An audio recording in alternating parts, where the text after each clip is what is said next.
it's fascinating how we can use something like breath work that we would like to use to heal or grow in the same way that we do everything else. So, for example, we have a headache, we want to take a headache pill. We have hypertension, we want to take an antihypertensive. That same mindset feeds into the way we relate to breath work. So we tend to want to use a particular technique for a thing.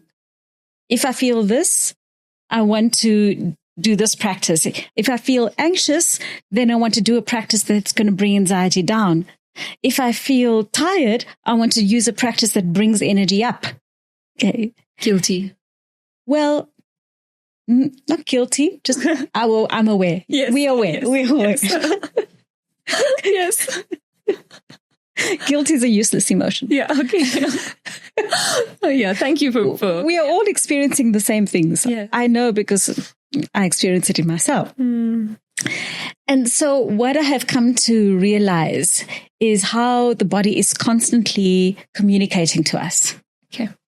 If we're feeling anxious, there's energy in the system. Anxiety is the visceral experience and the physiological experience of adrenaline in my system. Adrenaline is designed, wired to move us. It's designed so that we can take action, to run away or to fight. Okay? And so now there's adrenaline in the system, but now we're pulling ourselves in the opposite direction.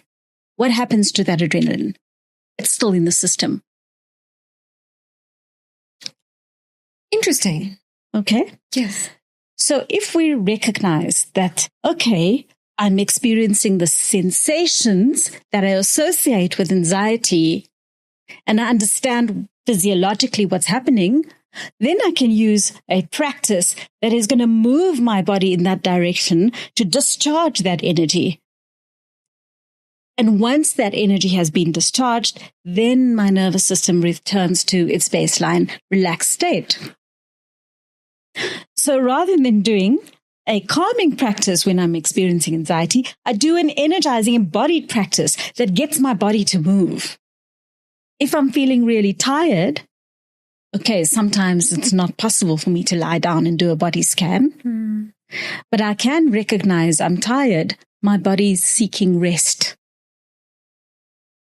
Rather than trying to override that by doing a practice that's going to boost my energy or boost my dopamine, I'm going to recognize that right now, my body is seeking rest. And if I just recognize that and lie on my bed for 5 minutes and just slow down my breathing or I do a little body scan, okay, now I've given my body what it needs.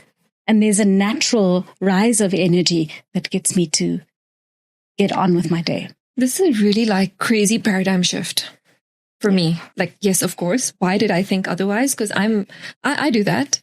You know, when I'm struggling to regulate myself, or I'm feeling like anxious about all the things I need to do, or if I'm experiencing withdrawal because I've now taken away all my dopamine from my life, I'm like, okay, I think I should do some 4-7-8 breathing because it's going to calm me right down.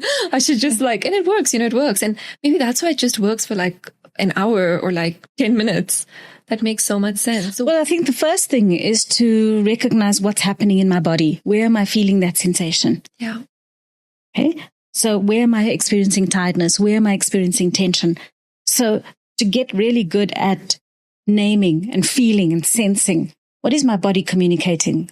Right? Using then the breath as a bridge.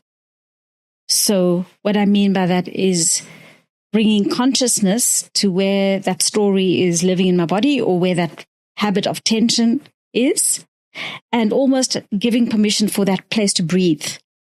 Okay.